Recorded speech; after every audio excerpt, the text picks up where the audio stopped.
الحمد لله. اللهم اجعلنا من الحامدين واجعلنا من الشاكرين واجعلنا من المصلين حمدا يليق بجلاله وكماله سبحانه وتعالى له الحمد في الأولى والآخرة وهو على كل شيء قدير. اللهم إنا نشهدك ونشهد ملائكتك وحملة عرشك وجميع خلقك أنك أنت الله لا إله إلا أنت فهو الواحد أحد الفرد الصمد الذي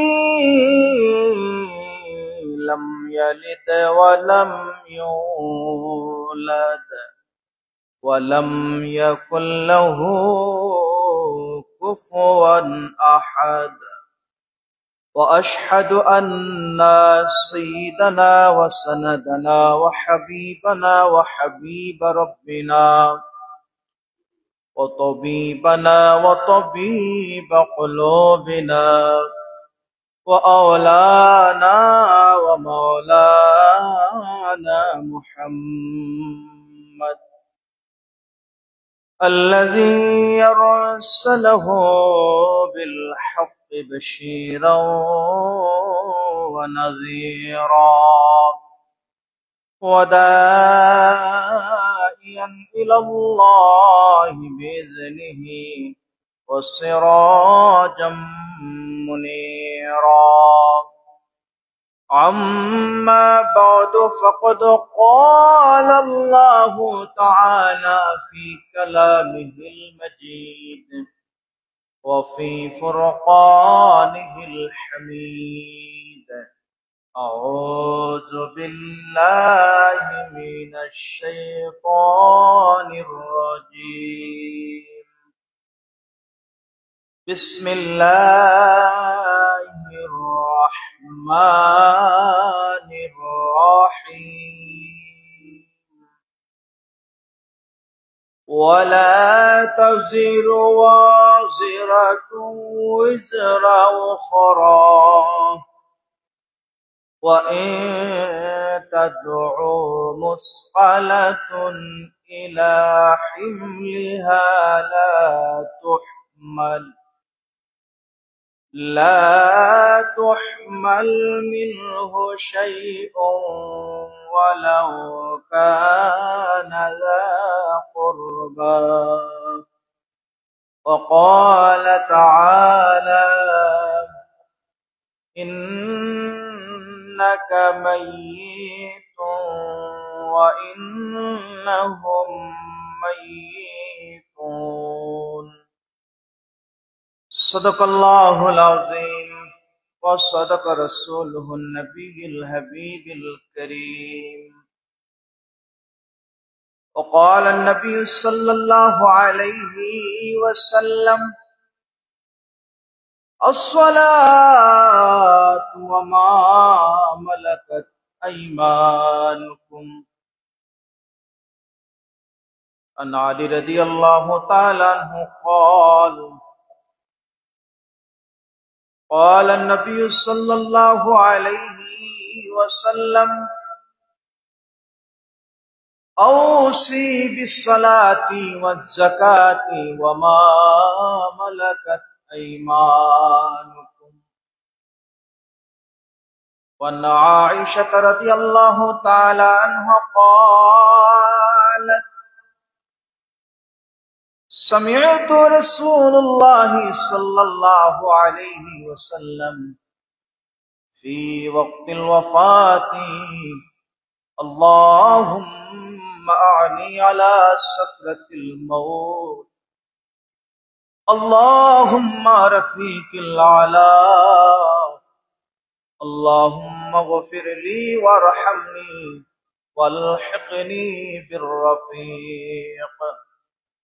وقال تعالى في شان حبيبه مخبرا وآمرا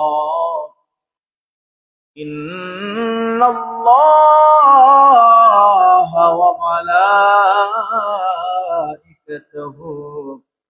يصلون على النبي يا أيها الذين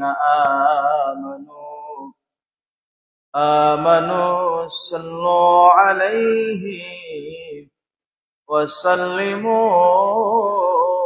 تسليما. محبت نبीर दुरूद पढ़ी अल्लाहुम्मा सल्ले अला सय्यिदिना मौलाना मुहम्मद व अला आलि सय्यिदिना मौलाना मुहम्मद नम प्यारा प्यारा में चमका मुहम्मद नम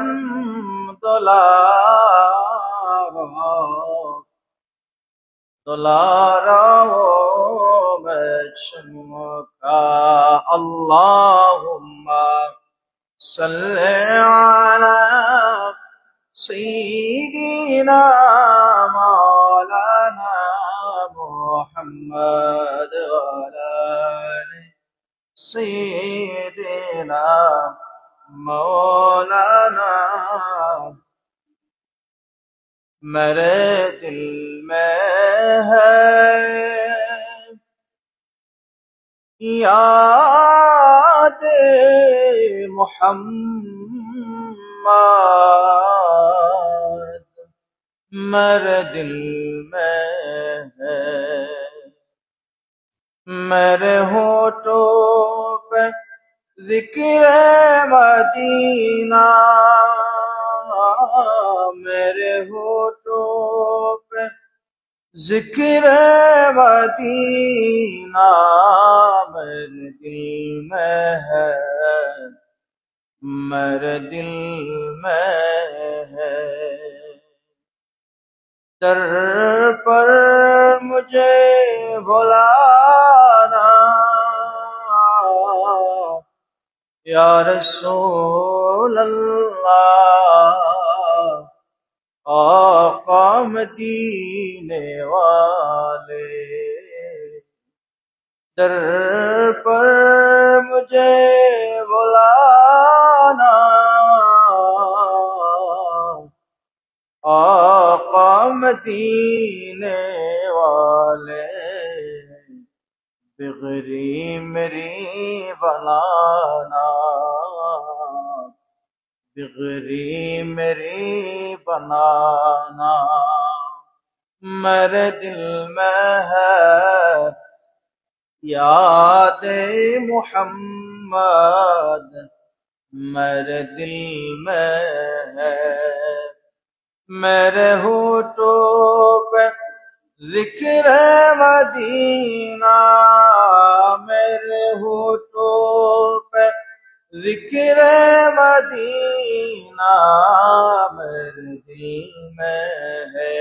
अल्लाहुम्मा सल्ले अला सय्यिदिना मौलाना मुहम्मद व अला आलि सय्यिदिना मौलाना मुहम्मद محمد اللهم صل على سيدنا مولانا محمد وعلى آل سيدنا مولانا নবীর প্রেমে পড়লে দরুদ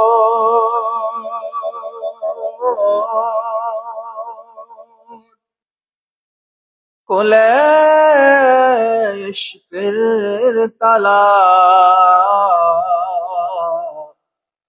নবীর দরুদ পড়লে বান্দা খুশি হন আল্লাহ তাআলা আল্লাহুম্মা সাল্লি আলা মাওলানা মুহাম্মদ ওয়া আলা আলি সাইয়্যিদিনা মাওলানা বালাগাল উলা بكماله كشف الضجى بجماله حسنت جميع خصاله صلوا عليه وآله سبحانك لا علم لنا إلا ما علمتنا إنك أنت العليم الحكيم اللهم صل وسلم وبارك عليه উপস্থিত সম্মানিত মুসল্লিয়ানে کرام মুরব্বিয়ানে ইজাম মহান আল্লাহ সুবহানাহু ওয়া তাআলার দরবারে আমরা অসংখ্য অগণিত শুকরিয়া আদায় করি যে মহান রব্বে কারীম মুসলমানদের সপ্তাহ ঈদের দিন সঈদুল আয়াম সঈদুল মাকাম ইয়ামুল জুমায় আল্লাহ পাক আমাদেরকে সুস্থ অবস্থায় কবুল করেছেন সে মহান রবের দরবারে তার পছন্দের কালেমাতুশ শুকর আমরা সকলে উচ্চ আওয়াজ দিয়ে আদায় করি আলহামদুলিল্লাহ লক্ষ কোটি দরুদ ও সালাম জানাই আকায়ে নামদার তাজদারে মদিনা সৈয়দুল মুরসালিন খাতামুন নবী শামসুদ দোহা বদরুদ্দোজা রাসূল আরবি ওয়াল আজমি ইমামুল মুরসালিন সৈয়দুস সাকালাইন শামসুদ দোহা বদরুদ্দোজা রাসূলুনা শফিউনা নবিয়ুনা মুহাম্মদুর রাসূলুল্লাহ সাল্লাল্লাহু আলাইহি ওয়াসাল্লামের প্রতি সম্মানিত হাজিরিন আমরা আজকে পবিত্র মাস সমূহের মধ্যে অন্যতম একটি মাস সফর মাসের শেষ জুমায় উপস্থিত হয়েছি আলোচনার মুকদ্দমাতে পবিত্র কোরআন আল কারিমের সূরাতুল ফাতির এবং আরেকটি আয়াত আপনাদের সামনে তিলাওয়াত করেছি নবীর অসংখ্য অগণিত হাদিস সমূহের মধ্য থেকে কিছু হাদিসের অংশ আপনাদের সামনে তিলাওয়াত করেছি মহান আল্লাহ সর্বপ্রথম আমাকে এইটুকুন হিম্মত দান করুন আয়াত এবং হাদিসকে সামনে রেখে তার সারগর্ভ আলোচনা যেন আমি আপনাদের সামনে করতে পারি আর আমরা যারা শুনবো আমাদের সবাইকে আল্লাহ তাআলা আমলের নিয়তে শোনার তৌফিক দান করুন আল্লাহর কাছে আমরা তৌফিক কামনা করি সকলে করি ওমা তৌফিকি ইল্লা বিল্লাহ আলাইহি তাওয়াক্কালতু ওয়া ইলাইহি উনীব প্রিয় হাজরিন সফর মাস এই মাস একজন মুমিনের জন্য সে যদি গভীরভাবে উপলব্ধি করে শেষ সময়টা বড় কষ্টের এজন্য এই মাসের শেষ সময়ে সরদারে দো আলাম উভয় জাহানের সর্দার পৃথিবীর সমস্ত উম্মতে মুহাম্মদীদের কলিজার টুকরা আমাদের নবী জীবনের শেষ সময়টা কাটিয়েছেন এই সফর মাসের শেষ সময়ে আর এই সময়টাতে আল্লাহ নবী অসুস্থতা বোধ করেছিলেন আর এই শেষ সময় এসেও নবী করিম সাল্লাল্লাহু আলাইহি ওয়াসাল্লাম এই উম্মতবাসীদের জন্য সমস্ত পৃথিবীর মুসলমান উম্মতে মুহাম্মদীদের কিয়ামত পর্যন্ত যারা আসবেন তাদের মুক্তির পথ কিভাবে উন্মোচন করতে হবে, কিভাবে পরিচালনা করতে হবে, তার বাণীগুলো, তার আদেশগুলো আল্লাহ নবী শেষ সময়ে আমাদেরকে দিয়ে গেছেন, বলি আলহামদুলিল্লাহ। আমরা জীবনে অনেক আলোচনা শুনি, অনেক নসিহত শুনি, কিন্তু যেই নবী আমাদেরকে জীবন সংশোধনের জন্য আমাদেরকে জাহান্নামের পথ থেকে জান্নাতি পথ খুঁজে দিয়েছেন, এই নবীর জীবনী আমরা অনেকেই জানি না। শুধু জানি নবী মক্কায় জন্মগ্রহণ করেছেন 570 খ্রিস্টাব্দে, কিন্তু আল্লাহ নবী যে জমিন থেকে স্থানান্তর করেছেন, আল্লাহ নবীকে ইন্তেকালের মাধ্যমে কবরে রওদা মুবারকে নিয়েছেন, এই মুহূর্তটাও আমাদের জন্য জানার দরকার আছে না নাই? দেখেন, একজন মানুষের বাবা মা অথবা তার খুব কাছের মানুষ যখন মৃত্যু শয্যায় থাকেন, তখন এই মানুষের আশপাশে সকলে থাকেন কিনা? আমরা থাকি, হ্যাঁ। এই সময় তিনি যে কথাগুলো বলেন, যে নসিহত বা ওসিহত করে যান, এই ওসিহত গুলো আওলাদ বা তার আশপাশের মানুষ মানার খুব চেষ্টা করেন, তাই তো? এরকম তুই তো আমাদের সমাজ, তাই না? তো নবী করিম সাল্লাল্লাহু আলাইহি সাল্লামও জীবনের শেষ সময়ে সমস্ত উম্মতদের জন্য কিছু ওসিহত করে গেছেন। এই ওসিয়ত আমাদের জানার দরকার আছে না নাই? দরকার আছে না নাই? কিন্তু আমরা কয়জন এই ওসিয়ত গুলো জানি, আর জানলেও কতজন আমরা মানি? আজকে আমরা আল্লাহ নবীর শেষ সময়ে আমাদেরকে যে ওসিহত, যে নসিহত, যে শিক্ষাগুলো দিচ্ছেন, এগুলো আমি আপনাদের সামনে আমাদের সময়ের মধ্যে যতটুকু বলা যায় চেষ্টা করব, আমরা আমলের নিয়ত শুনবো বলে ইনশাআল্লাহ। নবী করিম সাল্লাল্লাহু আলাইহি ওয়াসাল্লাম জীবনের শেষ সময়ে আল্লাহ নবী যখন ইন্তেকাল করেন, তার 5 দিন আগে, এর আগে আল্লাহ নবীর তীব্র জ্বর, আল্লাহ নবীর শরীরের মধ্যে কিছু রোগ প্রবেশ করলো। এর মধ্যে অন্যতম রোগ হচ্ছে জ্বর। আল্লাহ নবী কিছু জ্বরে ভুগলেন। জ্বরে ভোগার পর এই সময়টাতে, এই যে কষ্টের মুহূর্ত, এই মুহূর্তটাতে আল্লাহ নবী তিনার স্ত্রীদেরকে বললেন, হযরত আয়েশা বলতেছেন যে আমি চাই আল্লাহ নবী যেন তিনার জীবনের শেষ সময়টা আমার হুজরার মধ্যে বা আমার বাগে যেন, আমার দিনে যেন পড়ে। খুব গভীরভাবে কথাগুলো শুনবেন। দেখবেন আল্লাহ নবী, আমার সামনে যে কিতাবটা আছে আল বিদায়া ওয়ান নিহায়া, হাফিজ ইবনে কাসির রাহমাতুল্লাহি আলাইহি লিখেছেন, আল্লাহ নবী অথবা পৃথিবীর যতগুলো ইতিহাস আছে, জীবনী আছে, সব থেকে প্রসিদ্ধ কিতাব সমূহ অন্যতম একটা কিতাব। এই কিতাব থেকে আপনাদের সামনে কথাগুলো বলবো ইনশাআল্লাহ। তো এই সময়টাতে আল্লাহ নবী অসুস্থ, জ্বরে ভুগছেন। এই সময়টা তো আজকে মাইমুনা আল্লাহ নবীর স্ত্রী, তিনার করে, এরপরে সাফিহা, এরকম করে পালা ক্রমে প্রত্যেকের ঘরে আল্লাহ নবী অসুস্থ অবস্থায়ও ছিলেন। রুটিনে আল্লাহ নবী কি করেন নাই? বেআঘাত করেন। কত বড় শিক্ষা উম্মতের জন্য! অসুস্থ অবস্থায়ও যার উপরে যে হক আছে আল্লাহ নবী আদায় করছে। আর আম্মাজান আয়েশা সিদ্দিকা রাদিয়াল্লাহু তাআলা আনহা আল্লাহর কাছে দোয়া করতেন এবং তিনি কামনা করতেন, নবীজির শেষ সময়টা যেন আমার কামরায় অথবা আমার ঘরে থেকে যেন কাটে, শেষ সময় যেন আমি নবীজির সাথে থাকতে পারি। আল্লাহর কি কুদরত, আল্লাহর কি মহিমা! আল্লাহ নবী যেদিন ইন্তেকাল করেন, ওই দিনটা হযরত আয়েশা রাদিয়াল্লাহু তাআলা আনহার বাগে ছিল, অর্থাৎ একদম হিসাব মতো আল্লাহ নবী আয়েশার ঘরে ছিলেন। অন্যদেরও বার তারা পরিমাণ মতো পাইছেন, হিসাব মতো পাইছেন। আয়েশাও যেই দিন তিনার ঘরে আসার কথা, ওই দিন আল্লাহ নবী আসলেন এবং ওই দিন ইন্তেকাল করলেন। সুবহানাল্লাহ। এই সময়ও আল্লাহ নবী ইনসাফের ক্ষেত্রে ভুল করছেন নি? কেউ বলতে পারবেন? আল্লাহ নবী এই জায়গাতে ইনসাফের মধ্যে আপোষ করেন নাই। আল্লাহ নবী যখন প্রচন্ড জ্বরে ভুগছিলেন, এই সময় কিছুটা স্বস্তি বোধ করার জন্য তিনি তার সঙ্গে সাথীদেরকে বললেন যে আমার জন্য তোমরা 7 মশক পানির ব্যবস্থা করো। কয় মশক? 7 মশক পানি। যে মশক আগেরকার যুগে মশকে পানি বেঁধে রাখা হইতো, এই যে মশকগুলো খোলা হয় নাই, অর্থাৎ রক্ষণাবেক্ষণ করা আছে, মজুদ আছে, এরকম মজুদ 7টা মশক থেকে পানি দিয়ে তোমরা আমাকে গোসল করাও। আল্লাহ নবীকে গোসল করানো হলো, কিছুটা স্বস্তি বোধ করলেন। স্বস্তি বোধ করার পর আল্লাহ নবী মসজিদে নববীর মধ্যে প্রবেশ করলেন। সুবহানাল্লাহ। মসজিদে নববীতে প্রবেশ করে আল্লাহ নবী সাহাবীদের সামনে ভাষণ দিলেন, হামদোসানা বললেন। হামদোসানা বলার পর আল্লাহ নবী সাহাবীদের সামনে অনেক বক্তব্য দিলেন। এর মধ্যে কিছু বক্তব্যগুলো আমাদের জন্য, পৃথিবীর সমস্ত মুসলমানদের জন্য হৃদয়ে নাড়া দেয়।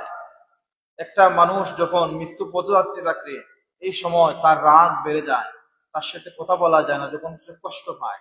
কিন্তু এই কষ্টের মুহূর্তেও কিভাবে আল্লাহর শুকর আদায় করতে হয়, নবীজি সমস্ত উম্মতদেরকে শিক্ষা দিয়ে গেছেন বলে সুবহানাল্লাহ। আল্লাহ নবী যখন মসজিদে নববীর মধ্যে ভাষণ দিতে বসলেন, এই মুহূর্তে আল্লাহ নবী আল্লাহর শুকরিয়া আদায় করলেন। এরপরে আল্লাহ নবী বললেন যে, আমার কাছে আমি মনে করতেছি আমার সময় মনে হয় আর বেশি নাই, তবে আমি আপনাদের কাছে গুরুত্বপূর্ণ কিছু নসিহত করতে চাই। সাহাবীদেরকে উদ্দেশ্য করে আল্লাহ নবী বললেন। এর মধ্যে আল্লাহ নবী বললেন যে, আমার সাথে কারো লেনদেন আছে কিনা, আমি কারোর সাথে হকের ক্ষেত্রে বেহক করেছি না, আমি কাউকে আঘাত করেছি কিনা, আমি কারো হক আমার কাছে রাখছি কিনা, কথার মাধ্যমে কাউকে আমি গালি দিয়েছি কিনা, এবং আমানতের ক্ষেত্রে কারো আমানত আমার কাছে আসে কিনা। সব কথাগুলো আল্লাহ নবী বললেন যে, যদি দেখে থাকে তোমরা বলতে পারো, আমি তোমাদের আমানত গুলো দিয়ে দেব। কেউ যদি আমার বলে বা আমার অজ্ঞানে যদি কারো পেটের মধ্যে আমি আঘাত করে থাকি, তোমরা আসতে পারো, এসে আমাকে আঘাত করে তার প্রতিদান নিতে পারো। আমি যদি কাউকে কঠোর কথা বলে থাকি, তোমরা আজকে নির্দ্বিধায় আমাকে কঠোর কথা বলে তোমার প্রতিশোধ নিতে পারো। কারণ আমি কারো কাছে পাওনাদার থাকতে চাই না, কেননা আমার হিসাব আমাকেই দিতে হবে। আল্লাহর কোরআনের আয়াত সূরাতুল ফাতিরের 18 নম্বর আয়াতে আল্লাহ পাক বলেন, ওয়ালা তাজিরু ওয়াজিরাতু উযরা উখরা, একজনের বোঝা তার নিজেকেই বহন করতে হবে, কারো বোঝা কেউ বহন করবে না। আপনার বোঝা, আপনার পাপের বোঝা আপনাকেই বহন করতে হবে। আপনার নেকি আল্লাহ আপনাকেই দান করবেন, আপনার গুনাহের জন্য শাস্তি আল্লাহ আপনাকে দিবেন, আপনাকে জিজ্ঞাসা করবেন। এই সময়টাতে আল্লাহ নবী এই কথাগুলো বলে আমাদের জন্য, উম্মতে মুহাম্মদের জন্য কোন শিক্ষা দিলেন? যে তুমি যদি মানুষের কাছে তোমার লেনদেন থাকে, এটা তোমার সুস্থ অবস্থায়, জীবস্থ অবস্থায় এটা সমাধান করে দাও। আজকে চিন্তা করেন, আমরা তো মনে করি আমি দীর্ঘদিন বাঁচবো, সময় হলে যখন অসুস্থ হব বা যখন মৃত্যু পদার্থী হব, তখন হয়তো তার কাছে ক্ষমা টমা চাইব। কিন্তু সত্যিটা থাকা অবস্থায় কোন মানুষ নত হতে চায় না। তাই যাদের ক্ষমতা আছে, কেউ কি কারোর কাছে নত হতে চায়? অথচ আল্লাহ পাক রব্বুল আলামিন ওই সমস্ত বান্দাদেরকে পছন্দ করেন যারা আল্লাহর ভয়ে মাথা নত করে। সুবহানাল্লাহ। নবী করিম সাল্লাল্লাহু আলাইহি ওয়াসাল্লাম এই কঠিন মুহূর্তে সাহাবীদেরকে বললেন, কারো সাথে আমার কোনো পাওনা আছে কিনা। এর মধ্যে একজন সাহাবী দাঁড়ালেন, ইয়া রাসূলুল্লাহ, ইয়া হাবিবাল্লাহ, আমার কাছে, আমি আপনার কাছে 3টা দিরহাম পাই, 3টা আমার কাছে পাওনা আছে। ইয়া রাসূলুল্লাহ, আজকে আমার এই পাওনাটা আপনি পূরণ করেন। আল্লাহর হাবিবের একজন সাহাবী হযরত ফজল ইবনে আব্বাস রাদিয়াল্লাহু তাআলা আনহু, তিনি সাথে সাথে আল্লাহ নবীর এই 3টা দিরহাম তিনি পূরণ করে দিলেন। সুবহানাল্লাহ। এরপরে নবীজি আরো বললেন, ফজল ইবনে আব্বাসকে বললেন যে, বর্ণনাকারী বলতেছেন, আল্লাহ নবী বক্তব্য আবার দিচ্ছেন এবং বলতেছেন, হে লোকসহল, ইয়া আইয়ুহান নাস মান ইনদাহু, তোমাদের নিকট এই রাষ্ট্রের এলুক সকল সরকারি মাল হতে কেউ আত্মসাৎ করেছে কিনা। যদি করে থাকো, যদি নিয়ে থাকো, যদি খেয়ে থাকো, তাহলে সেটা তোমরা রাষ্ট্রীয় কোষাগারে ফেরত দাও। ও কঠিন কথা। আল্লাহ নবী বলতেছেন যে সরকারি বাইতুল মাল থেকে, সরকারি মাল থেকে, জনগণের মাল থেকে যদি কেউ কিছু নিয়ে থাকো, সরকারি মাল বাইতুল মালের কাছে যদি কেউ দেনা থাকো, তাহলে তোমাদের দেনা তোমরা পূরণ করো। এখন আমাদের দেশে জনগণের মাল যাদের কাছে আসে, এটা জনগণের সম্পত্তি মনে করে না মানুষ তার নিজের সম্পত্তি মনে করে? কিন্তু আমার নবী কোন শিক্ষা দিচ্ছেন? বলছেন, যাদের কাছে জনগণের মাল আছে, সরকারি সম্পদ আছে, তোমরা ফেরত দাও। সাহাবীদের মধ্যেও সেটার শিক্ষা কেমন ছিল?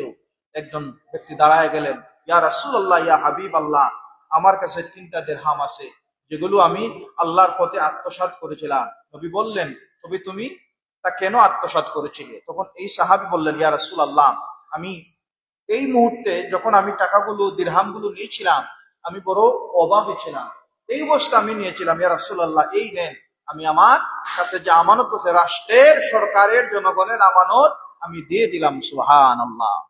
আর আজকে এই পৃথিবীর জমিনে মানুষ সরকারের জিনিস, জনগণের জিনিসকে নিজের জিনিস মনে করে, কিন্তু আমার নবী কেমন শিক্ষা দিয়েছেন? নবীজি শিক্ষা দিয়ে গেলেন, রাষ্ট্রের সম্পদ, জনগণের সম্পদ, এটা বক্ষণ করা যাবে না, কারণ যার মাল তাকে দিতে হবে। আল্লাহ নবী সেই দৃষ্টান্ত স্থাপন করেন কোন সময়টাতে? যখন আল্লাহ নবীর জীবনের একদম অন্তিম মুহূর্ত, এই মুহূর্তে আল্লাহ নবী সেটা বললেন। নবী করিম সাল্লাল্লাহু আলাইহি ওয়াসাল্লাম এই সময়টাতে সাহাবীদেরকে আরো নসিহত করলেন। সাহাবীদেরকে নসিহত করে বলতেছেন যে তোমরা আল্লাহর হকের ক্ষেত্রে, বান্দার হকের ক্ষেত্রে, বান্দার অধিকারের ক্ষেত্রে কখনো তোমরা কাপন্ন করবে না, কখনো মানুষের হক তোমরা আত্মসাৎ করবে না। নবী করিম সাল্লাল্লাহু আলাইহি ওয়াসাল্লাম মসজিদে নববীতে বসে যে বয়ানগুলো দিচ্ছিলেন, এই বয়ানগুলোর মধ্যে অন্যতম বয়ান ছিল, আল্লাহ নবী সাহাবীদেরকে বর্ণনা করতেছেন, রে আমার সাহাবীরা, আমি যখন চলে যাব, আল্লাহ নবী অসুস্থ অবস্থায় সাহাবীরা নামাজের জন্য অপেক্ষা করতেছেন মসজিদে নববীতে। কোন নবীজি আসছেন না, নামাজ কে পড়াবে? ফজল ইবনে আব্বাস তিনি বলেন, ও ওমর, তুমি নামাজটা পড়াও। হযরত ওমর রাদিয়াল্লাহু তাআলা আনহু যখন মসজিদে নববী মিহরাবের মধ্যে নামাজ পড়ানোর জন্য ইমামের মুসল্লায় দাঁড়ালেন, আল্লাহ নবী হুজরা মুবারক থেকে পর্দাটা সরাইয়া একদম মোটামুটি রাগের সহিত একটু রাগ প্রকাশ করে বললেন, না না, নামাজের ইমামতি করবে ইবনে আবি কুহাফা, আবি কুহাফার বেটা হযরত আবু বকর। সুবহানাল্লাহ। যে নামাজের ইমামতি করবে কে? হযরত আবু বকর। পরে হযরত আবু বকর রাদিয়াল্লাহু তাআলা আনহুর ইমামতিতে নামাজ পড়া হলো। তো এই সময়টাতে হযরত আবু বকরকে ইমামতিতে কেন দিলেন? আল্লাহ নবীর বর্ণনা থেকে পাওয়া যায় যে আল্লাহ পাক রব্বুল আলামিন, আল্লাহর খলিল ইব্রাহিম, আর আল্লাহ পাকের খলিল হচ্ছেন ইব্রাহিম, আর আমার খলিল, আমার বন্ধু হচ্ছেন হযরতে আবু বকর, বলে সুবহানাল্লাহ। এই খলিল হযরতে আবু বকর রাদিয়াল্লাহু তাআলা আনহু নামাজ পড়ালেন। তো আল্লাহ নবী আরেকটা বর্ণনা পাওয়া যায়, যখন নামাজ পড়াবেন, সাহাবীরা নামাজ পড়তেন, হযরতে আবু বকর রাদিয়াল্লাহু তাআলা আনহু নামাজ পড়াচ্ছেন, নামাজ চলতেছে, আল্লাহ নবী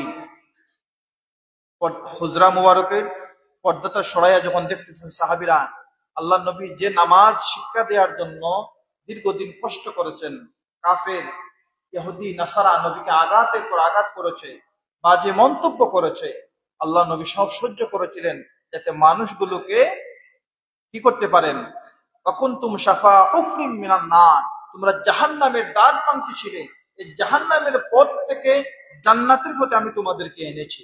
আর জান্নাতের পথে যিনি আমাদেরকে আনার জন্য কাজ করেছেন তিনি হচ্ছেন মুহাম্মদ রাসূলুল্লাহ। আর এই নবী যখন তিনার জীবনের শেষ সময়টাতে দেখলেন সাহাবীরা বড় সুন্দর করে নামাজ পড়তেছে, আল্লাহ নবী মুস্কি হাসলেন। মুস্কি হাসার আল্লাহ নবীর চেহারা মুবারক থেকে এত পরিমাণ নূর, এত পরিমাণ আলোক ঝলকাচ্ছিল, সাহাবীরা সবাই নামাজ ছেড়ে পিছন দিকে তাকানো শুরু করছেন। সুবহানাল্লাহ।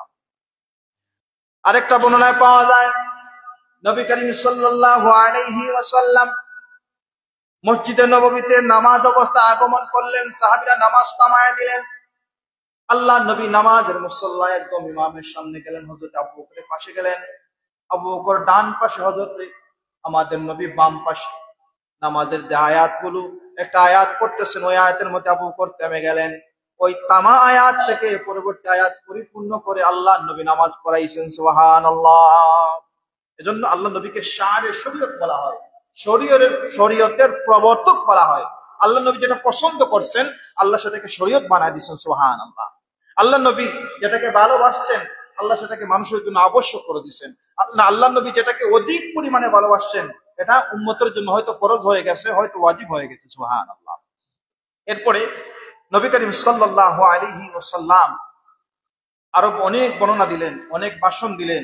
এই ভাষণের মধ্যে একটা ভাষণ আমাদের জন্য অতীব গুরুত্বপূর্ণ। আল্লাহ নবী বললেন, আস-সালাত আস-সালাত ওয়া মা মালাকাত আইমান। আস-সালাত, তোমরা নামাজ ছাড়বা না। ওয়া মা মালাকাত আইমানুকুম, আর তোমরা অধীনস্থদের হক আদায়ের ক্ষেত্রে কার্পণ্য করবা না, তাদের হক তাদেরকে পরিপূর্ণভাবে তোমরা দিয়ে দিবা। কোন সময়টাতে নবীজি বলছেন? যখন নবীজি জ্বরে আক্রান্ত, ইন্তেকালের 5 দিন আগে। কয়দিন আগে? 5 দিন আগে এই কথাটা বলছেন, আস-সালাত আস-সালাত ওয়া মা মালাকাত আইমানুকুম। আল্লাহ নবী সাহাবীদেরকে বললেন, উপস্থিত যারা ছিলেন এদের মধ্যে একজনকে বললেন যে তোমরা কিছু আনো, আমি তোমাদেরকে কিছু কথা লিখে দেই, যেগুলো তোমরা মানলে পরবর্তীতে তোমরা বিভ্রান্ত হবে না। হযরত আলী রাদিয়াল্লাহু তাআলা আনহু, আল্লাহ নবীর জামাতা, হযরত আলী রাদিয়াল্লাহু তাআলা আনহু বললেন, ইয়া রাসূলুল্লাহ, আপনার শরীর মোবারকের এখন যে অবস্থা, আপনি তো লিখতে পারবেন না, আপনি বলুন সামিআনি, আমরা শুনি, আমি শুনতেছি এবং পরবর্তীতে আমি গুরুত্ব সহকারে সেটা দেখে রাখবো। আল্লাহ নবীর হাদিস হচ্ছে, হযরত আলী রাদিয়াল্লাহু তাআলা বলতেছেন যে আউসি, আমার নবী আমাকে ওসিয়ত করলেন বিস-সালাতি ওয়াজ-যাকাতি ওয়া মা মালাকাত আইমানুকুম। এই হাদিসের ব্যাখ্যা যদি আমরা গভীরভাবে একটু চিন্তা করি, উপলব্ধি করি, আল্লাহ নবী কোন সময়টাতে বলছেন? যখন আর বেশি দিন তিনি থাকবেন না। তো একজন মানুষ যখন, ধরেন আজকে একজন মানুষ ইন্তেকাল করছেন, গতকাল তার আশপাশের মানুষের সাথে যে কথাগুলো বলছে, প্রত্যেকে কিন্তু এই কথাগুলো বলা বলি করে যে গতকাল ওনার সাথে দেখা হয়েছে, উনি খুব ভালো কথা আমাকে বলছেন, ইস উনি তো বলছিলেন যে আল্লাহ যদি বাঁচায় রাখে আগামী বছর একসাথে উমরায় যাব। এরকম যারা ভালো কথাগুলো বলে মৃত্যুর আগ মুহূর্তে মানুষের খুব অন্তরে লাগে, তাই না? খুব লাগে। তো বাবা যখন এই মুহূর্তে ওসিয়ত করে যান হাত ধরে, তুমি বড় সন্তান, আমার ছোট সন্তানগুলোকে দেখে রাখবা, আমার যে ওই গোলাবাজারের পশ্চিমে যে বিল্ডিংটা আছে ওইটা তুমি দেখে রাখবা, আর আমার মেয়েদেরকেও তুমি কিছু দিবা। বড় ভাই তিনি এই কথা মানেন কি মানেন না? অনেক ক্ষেত্রেই এটা মানেন। কেন মানেন? যে বাবা অন্তিম মুহূর্তে এই কথাগুলো আমাদেরকে নসিহত করে গেছে।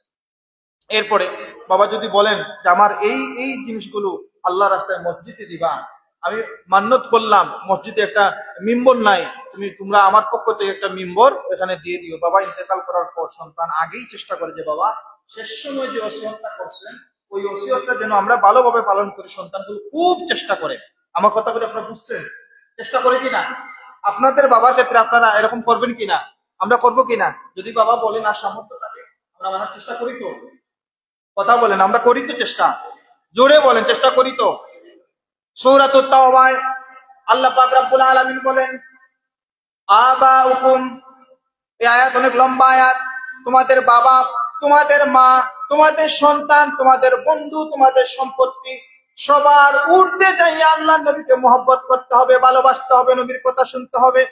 এখন যেখানে বাবার ওসিয়ত মানুষ খুব মানে, বন্ধুর ওসিয়ত খুব মানে, কিন্তু বাবার চেয়ে, বন্ধুর চেয়ে, সম্পদের চেয়ে, জীবনের চেয়ে সবার ঊর্ধ্বে যাকে ভালোবাসতে হবে তিনি কে? মুহাম্মদ রাসূলুল্লাহ। তিনি কে?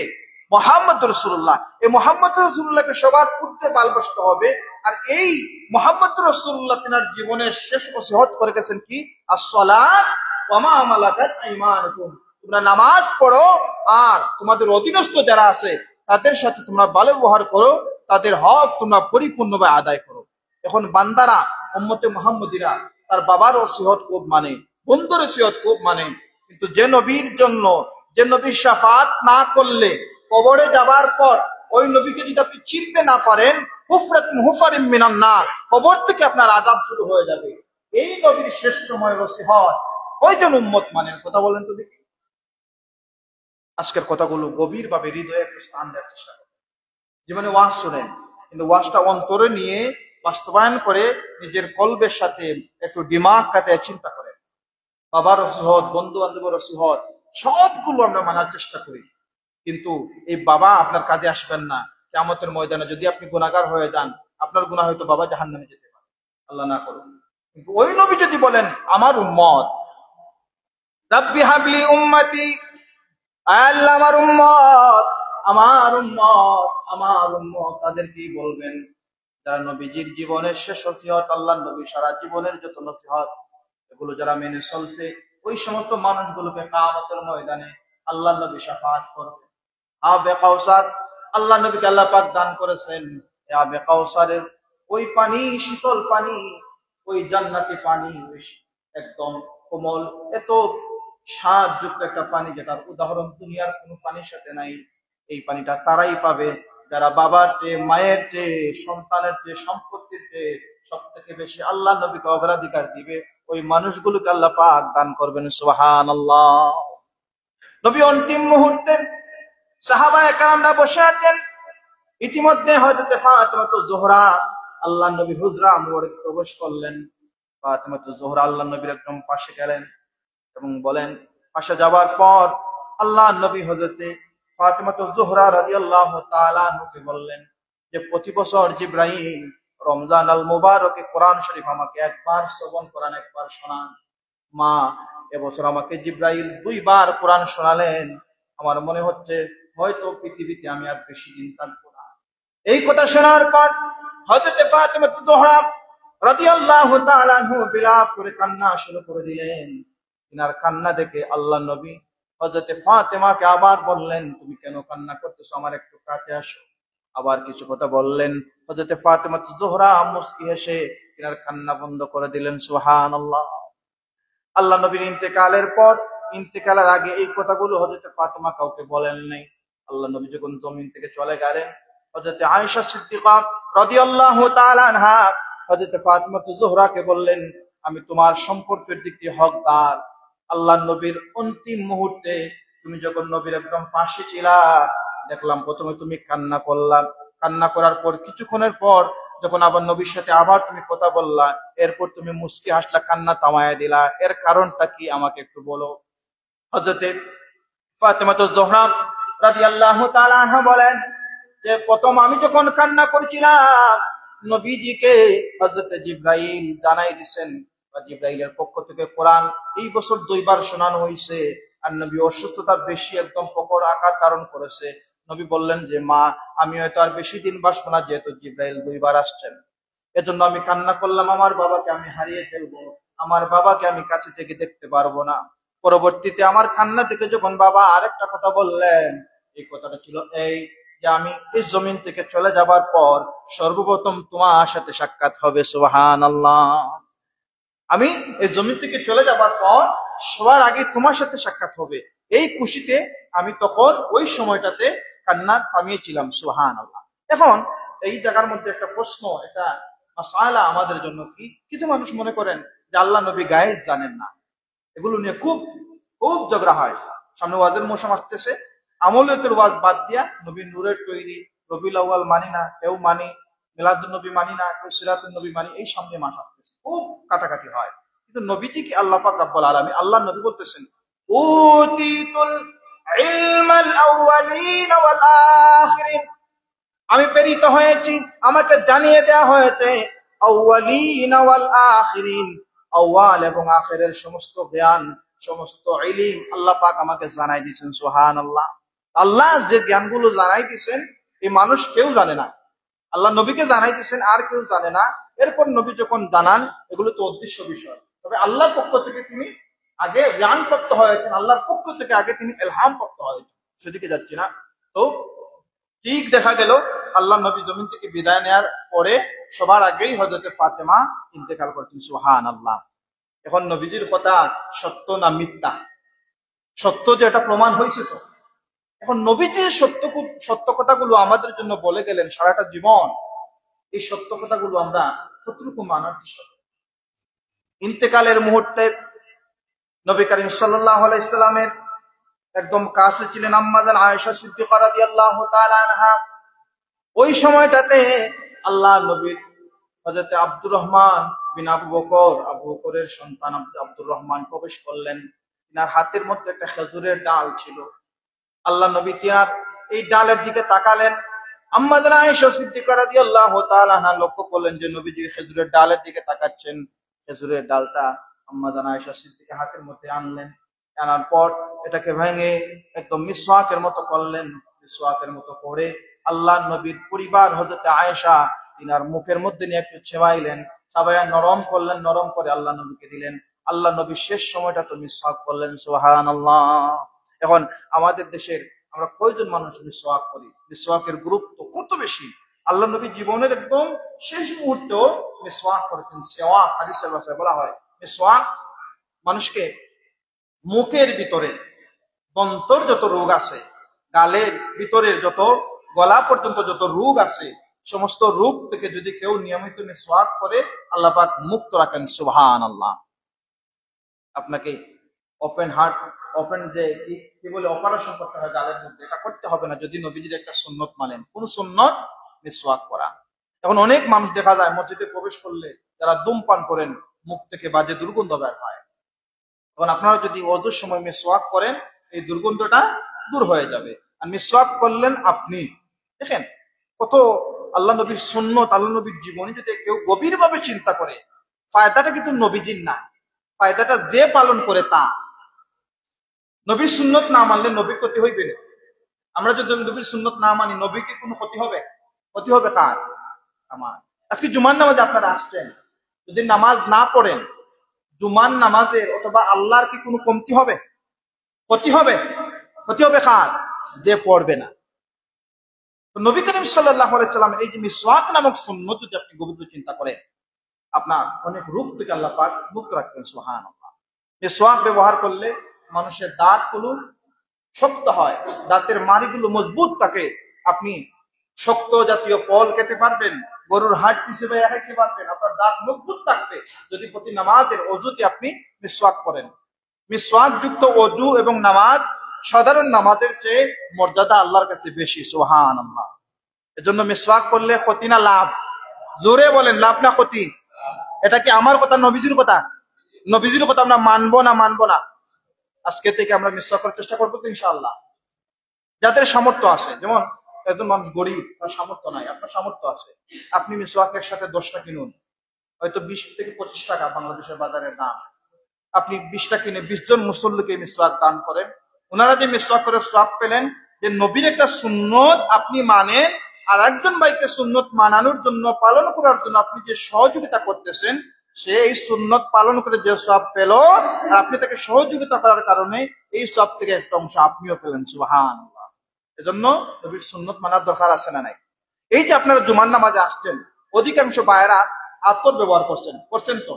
চারটা জিনিস সমস্ত নবীদের আমল ছিল, সমস্ত সুন্নতে রাসূল। এক নাম্বার হচ্ছে কি, এই সুন্নতে রাসূলদের মধ্যে অন্যতম একটা সুন্নত হচ্ছে আতর, সুঘ্রাণ। সমস্ত পয়গম্বররা সুঘ্রাণ, আতর, ঘ্রাণকে পছন্দ করতেন। এখন আপনি আতর ব্যবহার করেন, খুব গুরুত্বপূর্ণ কথা, আজকে থেকে আপনারা এটা আমলে নিবেন, দেখবেন জীবনের ফায়দা হবে। যেমন কেউ যদি আতর ব্যবহার করে শুধুমাত্র ঘ্রাণের জন্য, সুবাস ছড়ানোর জন্য, তাহলে তার সুবাস ছড়াবে, এই সুবাস পর্যন্ত তার নিয়ত। আপনি সেন্ট আতর ব্যবহার করছেন আপনার ওই নিয়তে যে আমি যেন মানুষের পাশে গেলে আমার দেহ থেকে যেন সুগন্ধ বের হয়, এই নিয়তে তো আমরা ব্যবহার করি, তাই না? রাগ করবেন আমার কথায়, সত্য কথা বলুন, তাই কিনা? এই উদ্দেশ্যে ব্যবহার করি। কিন্তু যদি নিয়তের মধ্যে একটু সামন থেকে যান, দেখুন কত ফায়দা।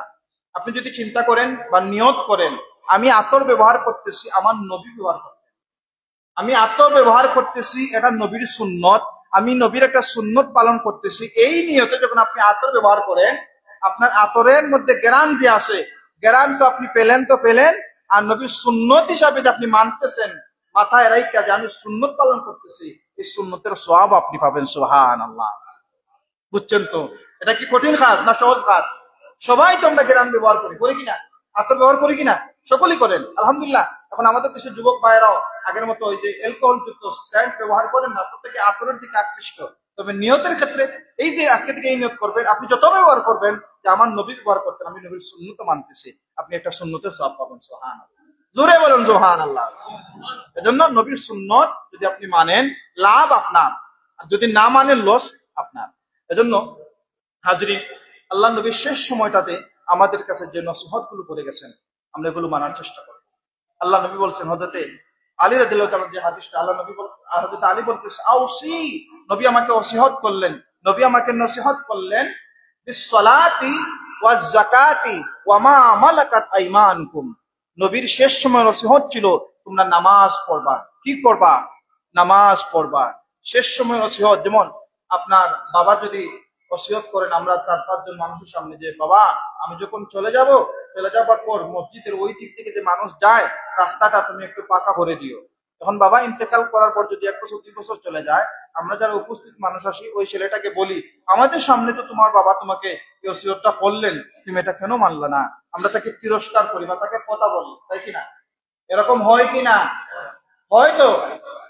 কিন্তু আমার নবীজি অন্তিম মুহূর্তে আমাদেরকে এত কঠিন করে বারবার, এমন হাদিসে আসছে আল্লাহ নবীর কথা পুরোপুরি বোঝা যাচ্ছে না, এই সময়টাতে আল্লাহ নবী বলতেছেন আসসালাত ওয়া মা মালাকাত আইমানুকুম, তোমরা নামাজ পড়বা আর অধীনস্থ মানুষদের সাথে ভালো ব্যবহার করবা, তাদের হক তাদেরকে পরিপূর্ণভাবে দিয়ে দিবা।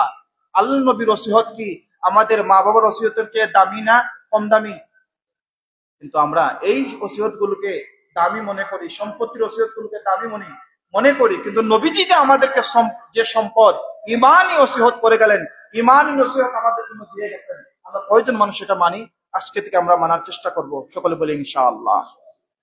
আসসালাত, শেষ সময় নবী বলে গেছেন তোমরা নামাজ কায়েম করবা, নামাজের ক্ষেত্রে তোমরা কাপুন্য করবা না। 2 নম্বরে বলতেছেন, এক হাদিসের আলোকে হচ্ছে ওমা মালাকাত আইমানুকুম, অনেক ব্যাখ্যা, অনেক লম্বা আলোচনা। মালাকাত আইমানুকুম, অধীনস্থ মানুষদের সাথে ভালো ব্যবহার করবা। অধীনস্থ মানুষের মালাকাত আইমানুকুমের ব্যাখ্যার মধ্যে মুহাদ্দিসিনে কেরামগণ লিখেন, যারা আপনার ঘরের কর্মচারী আছেন। আরেক ব্যাখ্যার মধ্যে আছে মালাকাত আইমানুকুমের মধ্যে আপনার পরিবারের মানুষ। আপনি ব্যবসা প্রতিষ্ঠান খুলছেন, ব্যবসার কর্মচারী, আপনি পাবলিক প্রতিষ্ঠান পরিচালনা করেন, আপনার পরিচালনায় যারা এখানে কাজ করেন, যারা এখানে চাকুরি করেন, তারা মালাকাত আইমানুকুমের অন্তর্ভুক্ত। তাদেরকে তাদের হক সময় মতো দিতে হবে। নবীজি কোন সময়টাতে বলে গেছেন, যদি গরিবতুগ্ন কম হইতো, যদি কম দামি কথা হইতো, তাহলে নবীজি সকরাতের সময় কি কথা বলতেন না। নিশ্চয়ই এটা অনেক দামি, নিশ্চয়ই অনেক অনেক দামি। এটা কিয়ামতের ময়দানে মালাকাত আইমানুকুমের জন্য অনেক মানুষকে জাহান্নামে যেতে হবে, অনেক মানুষকে কিয়ামতের ময়দানে কাঠগড়ায় দাঁড়াতে হবে, যারা মালাকাত আইমানুকুম অধীনস্থ মানুষদের হক নষ্ট করেছেন, বান্দার হক নষ্ট করেছেন। এজন্য যারা পাবলিক কাজের মধ্যে, প্রতিষ্ঠানের মধ্যে জড়িত আমরা আছি, আমাদের উচিত হচ্ছে আমাদের অধীনস্থ প্রতিবেশী মানুষদের হক পরিপূর্ণ আদায় করা। যদি আপনি না করেন, তাহলে জেনে রাখুন আল্লাহ নবী শেষ সময়ে, আল্লাহ নবীজির কোনো দোয়া করার প্রয়োজন ছিল না। আল্লাহ নবী শেষ সময়টা কি বলছেন, আল্লাহুম্মা আইন্নী আলা সাকরাতিল মাউত, আল্লাহ আমার জন্য সাকরাতকে সহজ করুন। আল্লাহুম্মা রাফিকিল আ'লা, আমার বন্ধুর সাথে আমাকে মিলন করে দেন। আল্লাহুম্মা গফিরলি, আমাকে ক্ষমা করুন। ওয়ারহামনি, আমার প্রতি রহম হন। ওয়ালহিকনি বির রাফিক। আল্লাহ নবী শেষ সময়টাতে এগুলো করে কেন করেছেন, যে বান্দা আমার উম্মতরাও যেন তাদের শেষ সময়ে এভাবে প্রস্তুতি নিয়ে রাফিকুল আ'লা, যে আল্লাহ মানুষকে হায়াত দিয়েছেন, আল্লাহ মৌতের মাধ্যমে মানুষকে বিজয়ী অথবা গাফিল হিসাবে প্রমাণ করবেন, আমার বান্দারা, আমার উম্মতরা যেন বিজয়ী হিসাবে যেতে পারে। আল্লাহ নবী আমাদেরকে শেষ সময়গুলোতে এই শিক্ষাগুলো দিলেন। এখন যারা এই শিক্ষাগুলো মানে, দেখবেন তাদের মৃত্যু হয় নামাজে, যারা মানে তাদের মৃত্যু হয় কি রমজানে, যারা মানে তাদের মৃত্যু হয় শহীদি, যারা মানে তাদের মৃত্যু হয় মদিনাতুল নবী, মদিনা শহরে, নবীর শহরে। বলে সুবহানাল্লাহ। আল্লাহ পাক আমাদেরকে আল্লাহ নবীর শেষ সময়ের নসিহত গুলো মেনে চলে আমাদের পরবর্তী জীবন যেন আমরা বাস্তবায়ন করতে পারি, সকলে বলি আমিন। ওয়া আখির দাওয়ানা আলহামদুলিল্লাহি রাব্বিল আলামিন। আস্তাগফিরুল্লাহ, ইন্নাল্লাহা গফুরুর রহিম। আস্তাগফিরুল্লাহ রাব্বি মিন কুল্লি যামবি ওয়া আতুবু ইলাইহি, লা হাওলা ওয়া লা কুওয়াতা ইল্লা বিল্লাহিল আলিয়্যিল আযীম। লা ইলাহা ইল্লাল্লাহু মুহাম্মাদুর রাসূলুল্লাহ। আল্লাহুম্মা আমিন। الحمد لله رب العالمين والعاقبة للمتقين والصلاة والسلام على رسوله الكريم وعلى آله وأصحابه أجمعين. سبحانك لا علم لنا إلا ما علمتنا إنك أنت العليم الحكيم.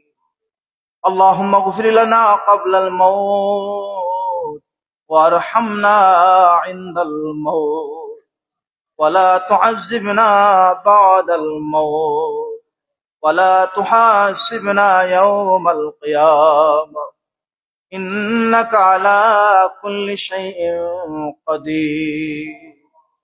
اللهم صل على سيدنا مولانا محمد وعلى آل سيدنا مولانا محمد صلاة دائمة مقبولة تؤدي بها الحق والعظيم. صلاة عبد قلت هيلته ورسول الله وسيلته রব্বুল আলামিন আল্লাহ সফর মাসের বিদায়ী জুমায় আপনার শ্রদ্ধার জায়গা, পছন্দের জায়গা সঈদুল মাকান মসজিদের মধ্যে আপনার মেহমানদের নিয়ে আমি গুনাহগার ভিখারির পেশাব করেছি। আয় আল্লাহ, দুনিয়াতে আমাদের বাড়িতে যখন কোনো মেহমান আসেন আমরা তাদেরকে ভালো কদর করি, তাদের সাথে ভালো ব্যবহার করি। যদিও আমরা গুনাহগার, আপনি আমাদের গুনাহগুলো গোপন রেখেছেন। আল্লাহ, আপনার ঘরের মেহমান আমরা হয়ে গেছি। আয় আল্লাহ, যদিও আমরা নাফরমান, তবুও তো কিছু সময়ের জন্য আপনার ঘরের মেহমান। আল্লাহ, আপনার মেহমানদের আপনি খালিয়াতে ফেরায় দিয়ে আল্লাহ, জেনে না জেনে, বুঝে না বুঝে রাতের অন্ধকারে বন্ধুর পাল্লায় পড়ে শয়তানের ধোকায় পড়ে সগীরা কবিরা যত গুনাহ করেছে আল্লাহ, আজকে আমাদের এই জুমাবার দিনের উসিলায় তামাম গুনাহগুলি মাফ করে দেয় রব্বুল আলামিন। আল্লাহ, যেই নবী মৃত্যুর মুহূর্তেও উম্মতের কথা বলেন নাই, আল্লাহ ওই নবীর চেহারা দেখায়া আমাদের জীবনটাকে রঙিন করে দাও। ওই নবীর রওজা মুবারকে যাওয়ার তৌফিক আমাদের নাও। বুক ভরা আশা নিয়ে বসে আছি, কখন দাওয়াত দিবা আপনার বাড়ি, আপনার হাবিবের বাড়ি যাব। আল্লাহ, যারা গেছেন বারবার যাওয়ার তৌফিক দাও। আমরা যারা যেতে পারি নাই আমাদের যাওয়ার মতো হিম্মত দাও রব্বুল আলামিন। আল্লাহ, আমরা প্রতিটা সন্তান আমাদের মা বাবার কাছে ঋণী। মা আমাদেরকে জমিনে আনতে যাইয়া প্রতিটা সন্তান মায়ের বুকের মধ্যে, পেটের মধ্যে কত লাথি ঘুষি দিয়েছি। আজকে ওই মা যাদের অন্ধকার কবরে আপনি আযাব দিয়েন না। বাবা মাতার ঘাম পায়ে ফেলে সন্তানের জন্য কত কষ্ট করেছেন, আজকে ওই বাবা যাদের অন্ধকার কবরে আপনি তাদেরকে আযাব দিয়েন না। রব্বির হামহুমা কামা রাব্বায়ানি সগীরা। আল্লাহ, দেশ থেকে বিদেশ থেকে অনেক অসুস্থতার জন্য দোয়া চেয়েছেন। জনাব সোহেল মিয়া সাহেব, লয়লুস মিয়া সাহেব তিনাদের বাগ্নির জন্য দোয়া চেয়েছেন। হসপিটালের মধ্যে আছেন আল্লাহ, আপনার বান্দিকে বিমান নিয়ামত দিয়েছেন। আল্লাহ, শিফা নিয়ামত দ্বারা আপনার বান্দিকে সুস্থ করে দেন। ওয়াইজা মারিতু ফাহুয়া ইয়াশফি। আল্লাহ, আপনার বান্দার মায়ের খানদান, বাবার খানদানের মধ্যে যত মরদেখান অন্ধকার কবরে, আল্লাহ প্রত্যেকের কবর গুলো জান্নাতের বাগান বানিয়ে মুনিব, জানি না কোন দিন মৌতের ডাক দিবা।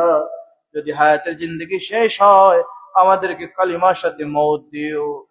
মৌতের অন্তিম মুহূর্তে শয়তান যখন আমাদের ঈমান হারা করার জন্য আসবে, পাপিষ্ঠ শয়তানকে তাড়ায়া দেয়া রাহমাতুল লিল আলামিনের মধুর চেহারা দেখায়া দেখায়া আমাদের জবানের মধ্যে কালেমা পড়াই দিয়েন, লা ইলাহা ইল্লাল্লাহ মুহাম্মাদুর রাসূলুল্লাহ।